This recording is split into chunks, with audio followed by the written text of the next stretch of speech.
Assalamualaikum warahmatullahi wabarakatuh, teman-teman semua penderita asam lambung, GERD, anxiety, psikosomatis dimanapun kalian berada. Semoga kalian diberikan kesembuhan, diberikan kesehatan, diberikan kesenangan, kebahagiaan, serta ketenangan.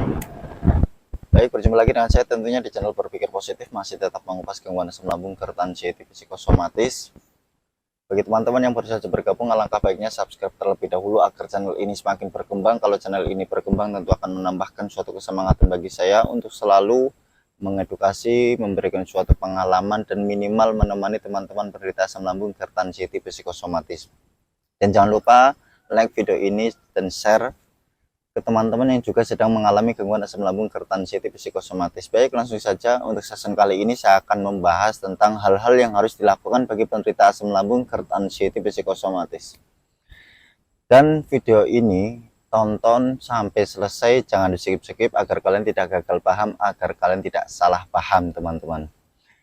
Karena ketika kalian salah paham, tentu akan membuat kalian semakin bingung. Ketika kalian semakin bingung, tentu akan menghambat kesembuhan asam lambung, GERD, anxiety, psikosomatis, teman-teman. Baik, untuk session kali ini, kenapa saya membuat video hal-hal yang harus dilakukan oleh penderita asam lambung, GERD, anxiety, psikosomatis? Karena hal ini sangat mempengaruhi bagi kalian yang sedang mengalami gangguan asam lambung, GERD, anxiety, psikosomatis, teman-teman. Kalau seandainya kalian mengabaikan hal ini, tentu akan membuat kalian itu lama sembuh dari gangguan asam lambung. Yang pertama itu overthinking, teman-teman. Overthinking itu membuat kalian itu semakin cemas, semakin over, terus berpikirnya itu selalu ngacau, negatif terus-menerus. Terutama yaitu yang masih tinggi anxiety-nya. Nah, bagaimana cara mengatasi anxiety yang masih tinggi? Kalian harus kembalikan hormon-hormon seperti endorfin, serotonin, dan dopaminnya, teman-teman. Itu sangat membantu sekali biar kalian bisa mengalihkan dari pikiran-pikiran yang ngaco alias pikiran yang negatif itu. Itu sesuai pengalaman saya. Nah, bagaimana Bang cara mengembalikan hormon itu? Sering melakukan hal yang membuat kalian itu senang, serta kalian lupa terhadap sensasi, teman-teman. Itu paling utama. Kalau seandainya kalian itu melakukan hal-hal yang membuat kalian itu tidak tenang, tidak senang, tentu kalian akan fokus terhadap pikiran-pikiran yang negatif gitu. Tidak hanya itu, hormon itu juga diperoleh dengan kalian melakukan aktivitas seperti jalan-jalan pagi secara kontinu, setelah itu berjemur. Pokoknya kalian harus rutinkan jalan-jalan pagi dan berjemur itu. Biar pikiran nggak stuck, berpikir yang negatif, kalian sempatkan diri kalian, luangkan waktu, main ke kebun, berdamai dengan alam, guna untuk menetralkan pikiran-pikiran yang negatif itu. Biar pikirannya itu luas, nggak selalu fokus terhadap anxiety dan anxiety terus-menerus itu. Lakukan secara kontinu. Kalau dulu saya teman-teman, saya itu sering main ke sungai, ikut orang mancing, terus main ke kebun, melihat hijau-hijauan, main ke sawah, ya lihat hijau-hijauan itu. Lah itu alhamdulillah, akhirnya saya menikmati yang apa saya lihat, sehingga saya lama-kelamaan nggak terlalu fokus memikirkan hal-hal yang negatif gitu. Lah, terutama bagi yang anxiety-nya masih tinggi, diharap jangan mengurung diri terus-menerus di dalam rumah, apalagi di dalam kamar. Terus hal yang dilakukan bagi penderita anxiety yang selanjutnya, yaitu jangan sering bermain HP, teman-teman. Ya boleh main HP, tapi dikurangin gitu. Apalagi melihat video-video yang sifatnya itu nggak ada hubungannya di kehidupan kalian. Terutama contoh kayak berita-berita yang viral atau hal-hal yang viral. Karena penderita anxiety, sepengalaman saya itu mudah sekali sensitif. Ya kan? Ada kabar duka di sosmed, kita selalu mengaitkan, menghubungkan kita juga memiliki penyakit seperti dia yang mengakibatkan M gitu kan. Itu hindari. Orang anxiety, sepengalaman saya itu memang sensitif sekali.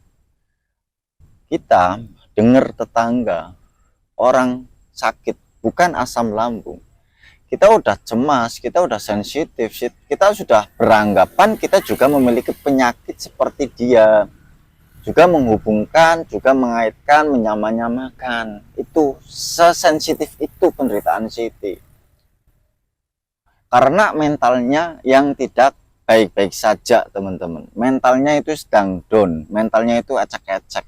Pengalaman saya, orang anxiety itu mentalnya acak-acak. Mana mungkin orang yang memiliki mental itu takut dengar suara burung di malam hari. Mana mungkin orang yang takut, atau mana mungkin orang yang memiliki mental takut masuk ke kamar mandi. Mana mungkin orang yang memiliki mental itu takut ketika mendengar kabar duka. Adanya orang yang takut masuk ke kamar mandi, dengar suara burung di malam hari, mendengar kabar duka, itu adanya orang yang tidak memiliki mental seperti kita teman-teman. Karena kita telah memiliki suatu ketraumaan. Di awal kita kena gangguan asam lambung GERD itu serasa kayak mau serasa kayak mau pingsan. Dan saya yakin orang yang mengalami gangguan anxiety disorder yang berawal dari asam lambung GERD pasti mengalami serasa kayak mau jatuh, serasa kayak mau roboh, serasa kayak mau pingsan, bahkan kayak mau ya kan? Nah dari itu akhirnya trauma muncul, mental down, mental turun, akhirnya apa-apa jadi takut. Kalau orang yang pertama kali kena gangguan asam lambung GERD anxiety psikosomatis, pasti tidak jauh dari googling, pasti searching. Aku sebenarnya kenapa tadi ya? Saya kok kayak mau jatuh, serasa kayak mau pingsan, bahkan serasa kayak mau pasti googling Kang. Nah ketika googling, pasti yang muncul itu penyakit kronis. Lah dari situ mental terbentur, mental jadi down, takut, ya kan, sensitif sekali. Saya pernah ngalamin itu soalnya teman-teman. Pokoknya apapun bagi penderita anxiety itu jadi ditakutin. Yang nggak rasional pun itu ditakutin. Sepengalaman saya gitu. Yang padahal setelah saya bisa melewati itu semua teman-teman, itu aman. Apapun sensasinya bagi penderita asam lambung GERD anxiety psikosomatis, itu aman teman-teman. Itu aman sekali. Cuma apa yang nggak enak itu sensasinya, dan itu pun nggak bahaya, cuma mengganggu di aktivitas kita saja, hanya mengganggu di aktivitas, dan rasanya memang seperti nyata. Saya merasakan betul rasanya nggak enak sama sekali, hidupnya nggak pernah senang, bahagia pun nggak pernah, apalagi tenang kan. Saya alami betul teman-teman, tahu betul rasanya bagaimana. Intinya semua itu aman. Terus yang kalian harus lakukan, kurangi begadang teman-teman. Itu sangat-sangat memperburuk pikiran yang ngaco itu. Karena apa? Karena orang anxiety di saat semakin larut malam, semakin malam, bahkan mendekati pagi, itu pikirannya liar, pengalaman saya. Karena apa? Di waktu-waktu malam itu kan momennya momen yang sangat sepi ya. Ketika sepi, nggak ada suara, orang anxiety itu takutnya minta ampun, cemas juga. Lah, tentu kalian pasti akan merasakan panic attack. Kebanyakan penderita anxiety yang sering sekali kena serangan panik itu di jam-jam malam. Pengalaman saya teman-teman. Dulu saya pernah ngalamin di jam 12:30 saya kena serangan panik, dan ujung-ujungnya mau nggak mau harus diantar ke IGD. Gitu. Lah, Bang, tapi saya pengen nggak begadang, pengennya tidur di waktu yang tepat, yang teratur, tapi pikirannya itu ngaco, takut nggak bangun. Sama saya juga dulu gitu teman-teman. Biar kalian itu mudah tidur ya, yaitu sebelum kalian itu dengarkan musik relaksasi atau mendengarkan hal-hal yang membuat kalian tenang, kalian konsisten setiap sore ya. Setiap sore kalian itu harus jalan-jalan teman-teman. Itu saya lakukan terus-menerus. Jadi saya pagi jalan-jalan juga, sore pun saya jalan-jalan. Nah, ketika kalian konsisten jalan-jalan sore, itu akan meningkatkan hormon serotonin, juga akan memudahkan kalian itu tidur, dan tidurnya itu nyenyak. Itu membantu sekali kalau kalian konsisten jalan-jalan sore, itu membantu tidur kalian nyenyak, terus mudah capeknya, tapi capeknya itu bikin ngantuk. Itu bukan murni dari anxiety. Memang orang yang anxiety itu memang mudah sekali capek, teman-teman. Kalian baru jalan sebentar itu pasti capek kan, gemeteran, keringet dingin, jantung berdebar-debar, karena energinya terkuras oleh pola pikir, teman-teman. Pengalaman saya kayak gitu. Jadi jangan heran kalau seandainya kalian itu kok mudah sekali capek, karena energinya sedang dikuras oleh pola pikir. Orang anxiety, orang yang kena gangguan mental, psikis, itu pikirannya nggak ada hentinya, teman-teman. Selalu mengingat umur, takut memiliki penyakit kronis, ya kan? Takut gila, takut gitu. Jadi pikirannya itu stuck di situ terus-menerus, pikirannya kayak gitu terus. Dan itu berulang-ulang sehingga menguasai ke amigdala. Dari amigdala itu akhirnya terkuasailah kena serangan panik atau anxiety disorder atau kecemasan yang berlebih. Sebenarnya orang normal pun juga memiliki anxiety, teman-teman, punya kecemasan. Cuma kecemasan kita itu lain dari mereka yang normal, yang tidak merasakan anxiety seperti kita, ya kan? Kita sebelum beranjak pergi itu udah pikirannya ngacau, takut nanti pingsan di jalan, nggak ada yang nolongin, takut mendadak gitu kan. Terus takut ketika di jalan raya itu berpapasan sama kendaraan besar, itu sudah dipikir. Belum sampai udah pikirannya ngacau, apalagi kalau sudah di tempat atau di lokasi sudah berpikiran, apakah ada makanan yang membuat saya tenang, membuat saya nyaman, ya kan? Udah berpikir seperti itu. Dan kebanyakan berita anxiety itu tidak lepas dari jaket. Pasti kalau bepergian, pasti jaketan, ya kan? Pasti bawa minyak kayu putih, fresh care, balsem, ya kan? Pokoknya ribet lah. Ada yang bawa tremos. Orang anxiety kan rampak karena nggak memiliki mental. Karena takut lah, apa-apa itu takut, dan ketakutan itu nggak rasional. Orang normal itu yang ditakutin rasional.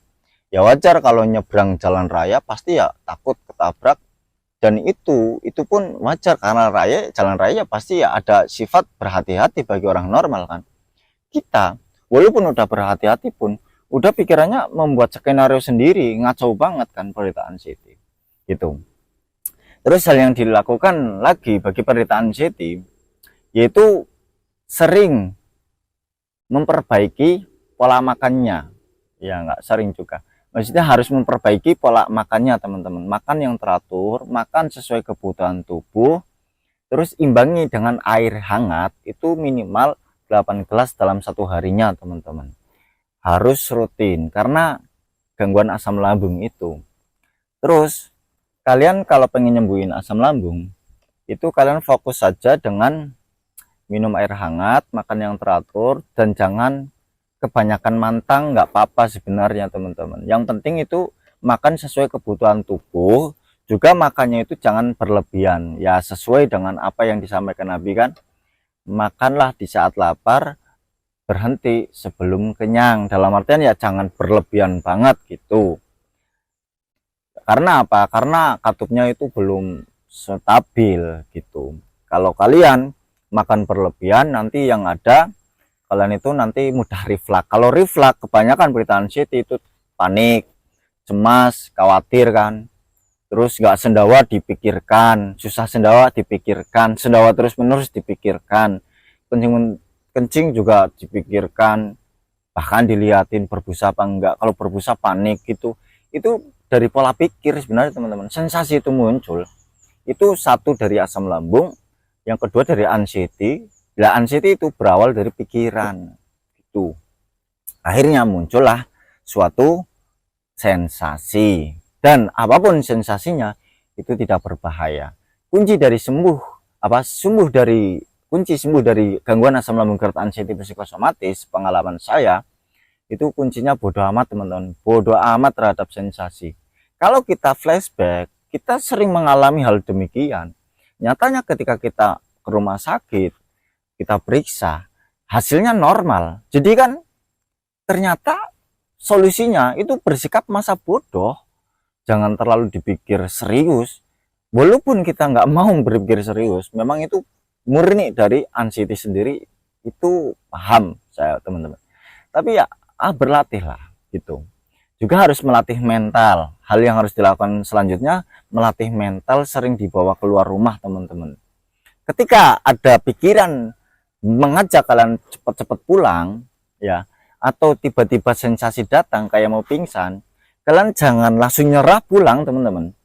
Kalian bertahan di tempat itu, jangan beranjak pulang. Itu guna untuk melatih mental teman-teman. Kalau kalian langsung turutin pulang, ya mau sampai kapan kalian memiliki mental yang kuat seperti baja teman-teman? Mau sampai kapan kalian hanya ingin dipermainkan oleh anxiety itu sendiri gitu. Harus melatih mental dengan cara keluar apa yang kalian takutin, di tempat mana yang kalian takutin, kalian mencoba. Harus berani mencoba untuk melatih mental gitu.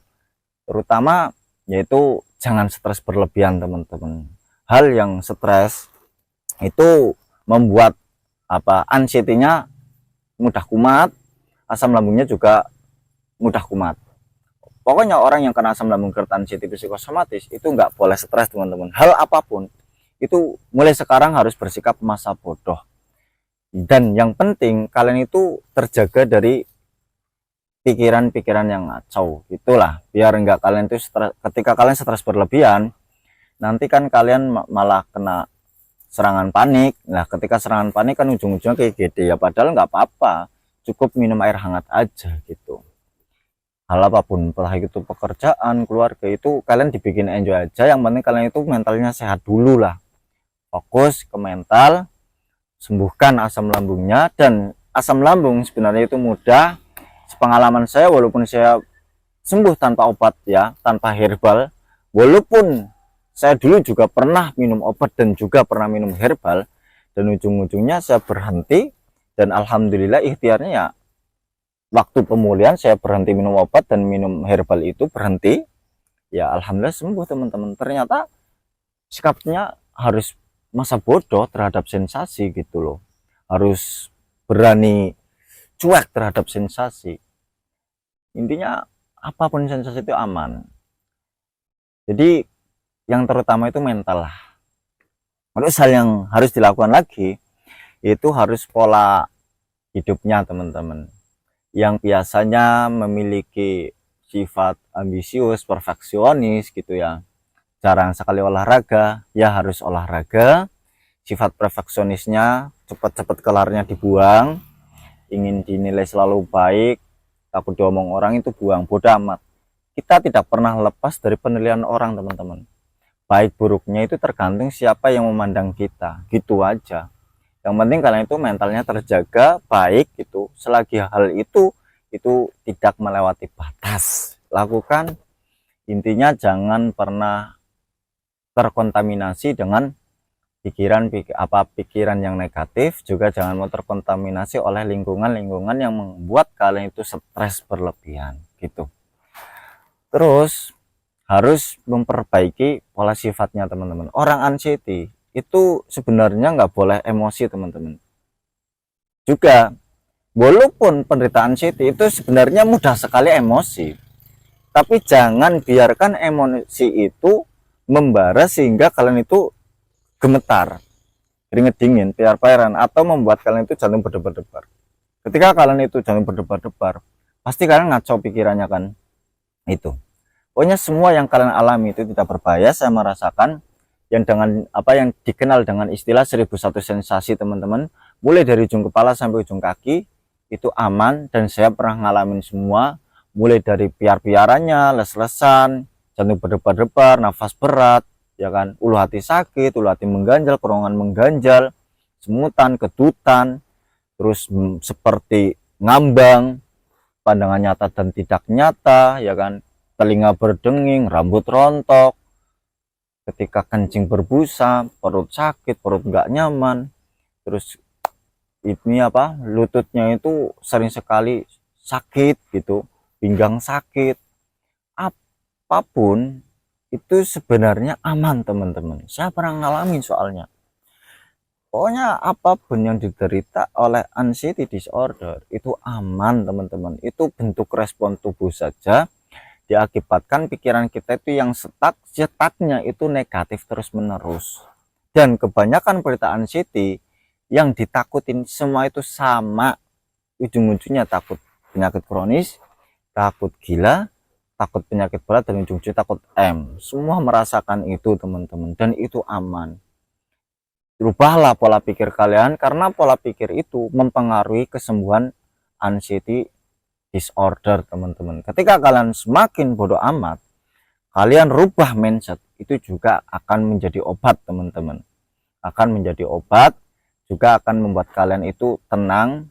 Yang terutama, jangan sering menyamakan, mengait-ngaitkan sensasi sama penyakit kronis. Jangan menyamakan sensasi kalian sama yang lainnya. Karena apa? Karena itu akan menghambat. Ketika kalian itu keseringan menyamakan, sering menanya-nanyakan juga, apa kamu merasakan sensasi ini? Kamu pernah ngalamin ini enggak? Sensasi ini enggak? Dan seterusnya. Itu akan menghambat juga, kalian nggak akan berkembang, nggak akan cepat keluar dari gangguan asam lambung GERD anxiety psikosomatis teman-teman. Ini bodoh amat. Mau sebanyak apapun mentor, ketika kalian itu hanya fokus terhadap yang ada di komentar, menyamakan, juga hanya sebatas mendengarkan saja dari para mentor, tentu itu tetap akan seperti itu terus-menerus teman-teman. Jadi adanya mentor itu biar kalian itu bangkit, mau melakukan, mau mempraktekkan apa yang disampaikan. Jangan hanya sekedar mendengarkan, hanya mendapatkan ketenangan sesaat. Tapi kalian setelah mendengarkan, mengumpulkan suatu kesemangatan, lalu paginya kalian praktekkan. Itu yang benar teman-teman. Malah jangan kalian dengarkan saja, tapi tanpa action. Kalian praktekkan setiap pagi, jalan-jalan pagi dan berjemur, lalu sorenya nggak jalan-jalan, ya percuma teman-teman. Harus melakukan. Intinya apapun sensasinya itu tidak berbahaya teman-teman ya. Kalian sudah ingat apa perkataan para mentor, semua mentor sepakat, dan apapun sensasinya itu tidak berbahaya. Intinya kalian harus semangat berjuang, berproses menuju kesembuhan, dan saya yakin pasti kalian bisa melewati itu semua. Terutama kalian harus tetap bersabar dan sadari bahwa kalian kena gangguan anxiety.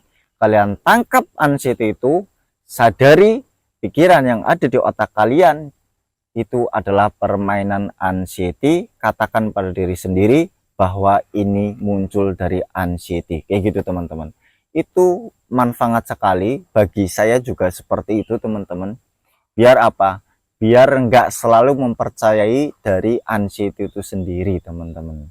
Pokoknya tetap semangat, lakukan apa yang telah saya sampaikan, hindari begadang, makan yang teratur, perbaiki pola hidup dan perbaiki pola makan, sering melakukan aktivitas yang menyenangkan serta positif, terus jangan stres berkelebihan, jangan begadang, harus perbanyak minum air hangat minimal 8 gelas dalam satu harinya. Lakukan secara kontinu, terus harus melatih mental. Ketika sensasi itu datang, kalian alihkan, berpura-pura ketawa kayak, atau telepon temen kayak. Intinya jangan berdiam diri. Ketika berdiam diri, maka pikiran semakin ngacau. Biar nggak pengacau, ya ketika kalian itu ada sensasi, kalian sadari, tangkap pola pikir yang lama itu, pola pikir yang ngaco itu, tanyakan atau katakan bahwa ini adalah permainan anxiety. Seperti itu teman-teman. Tetap semangat, semoga kalian akan sembuh, lekas membaik. Demikian dari saya. Wassalamualaikum warahmatullahi wabarakatuh.